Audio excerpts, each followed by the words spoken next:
Hey everybody, how y'all doing? I'm here to give you guys a recap on a new episode of Recreators, which is on episode 17. Now, this episode here was actually pretty cool, not too bad, as a usual start of what I always usually say. We have to it that it's highly action-packed, but apparently it had some major interactions, which became very, very important later. But eventually, as the episode continues, of course, it starts to have a little, surprising moments to my great shock because of how things are. So if anything else, let's just continue. We had to it that Celestia and Kanya are trying to take on Altair, but apparently her powers were a little bit too much for them to handle, and it looks like to me her strength is beyond belief, because it looks like to me she's just using her spitting swords, etc., to do the damage or to block the attack. While Kanya is being occupied with Alisteria, which she comes in to fight him, Yuya tries to fight Alisteria, but gets occupied with his friend, or possibly enemy now, from his story, or from his game whatsoever, and apparently has to take him on. And we get to know Yuya's opponent's ability, along with his spirit, or whatever you want to call it, ghost figure kind of thing. Because it looks like to me it has the ability to attack through mirror shards and through something involving blood with this guy, etc. And it looks like to me he's really starting to give the advantage on Yuya, but Yuya does not seem like he's being phased at all, and it looks like he's not really taking damage at all either. It shows that his endurance and power might have been increased by a certain amount. But eventually, when Kanya was trying to fight Alisteria, she ends up poking him in the face on his machine and says wait until the right moment is at hand. And the creator looks at Materia and says, just believe her what she says. Which is something to my worry right now. I don't know if Alisteria is switching sides, or she's going to continue with Altair to maybe destroy the entire world, or even destroy many worlds, etc. But it's still a little worrisome, because I don't know which side she's on exactly. But eventually, when Sota himself is actually enjoying the view and seeing how everyone's really having fun, etc., we have to it that Magane-chan, oh dear lord, which is really, really, really ugly, shows up behind Sota and says, hey, so this is what you've been up to. I can't see the screen. You want a bite? I'm thinking in my mind, this little bee right here. Just when you think it can't get any worse, she's going to cause some major bloodshed if you keep even thinking about it. We had to it that Celestia was trying to take on Altair, but it looks like it's not working. Eventually, somehow Altair managed to escape her attack that was supposed to be some infinite space against her, and apparently managed to escape and ends up getting into Celestia's machine and says, you know, I could just kill you here and now, or drop you out of your machine, but you know, I know this acceptance law and all these plans that you guys been doing.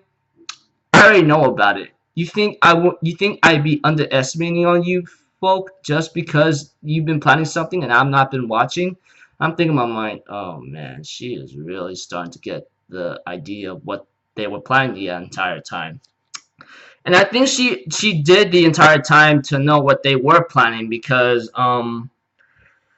she does have the ability to spy on Meteora, and she even understands that. And she even tells Celestia and her enemy, you know, if I don't have enough power to escape your bird cage whatsoever, okay? So I'm waiting for the time when I'm getting a little stronger and I'm going to start causing some major mischief.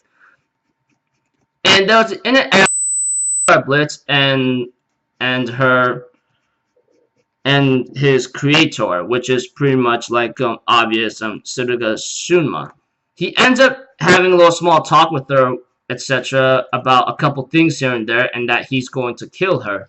And he ends up saying, and she ends up saying to him, whatever I answer your question, you know, it's already off to my grave already. Then he decides to ask her this, why did you kill off my daughter like that? She ends up saying, because I thought it would be interesting, and he shoots her. Well, it's not a fatal shot right away to oh, you're instant dead right there.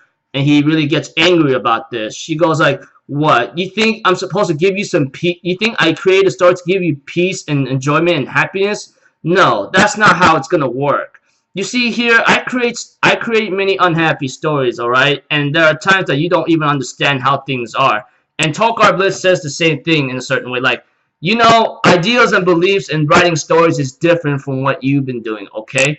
And then, like, she ends up telling Tokar Blitz, like, look, the story that this Altera girl that was created by Marine whatsoever, etc., or by this like girl, it's for revenge. What else do you think you even understand? And eventually he was about to deal a freaking killing blow, but it looks like to me she says, too bad you won't be doing that, etc. And ends up saying, because I'm your god. And it shows up some military people, and some people in the military showed up a little bit late and ends up having a little small daughter of Erina, which Tokar Blitz ends up being shocked about. And he goes like, what in the world? And she ends up and of course Shunma Suruga, the creator of Tokar Blitz, says, I told you right now, Blitz, I am your god after all. Now I'm thinking in my mind, oh my lord, and it ends off there. So overall, I thought the episode was pretty cool, not too bad. I was actually pretty shocked about how events became in this episode. So I was thinking in my mind, how did this really happen in a certain sense for Suruga to just create Blitz's daughter right off the bat in the live world? I was kind of confused about that. Like, how does that even work? Did she really get the acceptance right away or something to make the story interesting? Although I don't really know what or when. But whatever the case may be, Magane-chan is about to cause some major mischief, that's for sure. As for Yuya, he's occupied with his friend in a certain sense that has that, I don't know, somewhat of the ability of a ghost type he has behind his back to go through mirrors and attack, and we did see that in this episode, etc. So overall, the episode was highly action-packed with some information given. Not to mention the interaction between Tokar Blitz and his creator was actually pretty interesting, which is pretty cool. Not to mention, Altair knows the entire thing of what they've been doing the entire time, which just shows that her powers are just like increasing. And I'm thinking in my mind, is she really OP? But I guess she's not really like overpowering in a certain sense, because there's only a certain limit how much she could change or even channel, especially when she said to Celestia and Meteora that I'm in this state I'm at right now, I can't break out. So it just shows that she's careful, sly, and sneaky in a certain way, but who knows. So until then, I'll see you guys in my next video. So I'm out for Zero, people. Have a good day. I'll see you guys next time, alright? And I apologize if my voice is a little low quality and it's a little squeaky and terrible. I apologize for that. Just for now, I just need you guys to deal with it until like possibly next Wednesday, hopefully, but we'll have to see from there. Until then, peace out. Bye bye. Doo -doo -doo.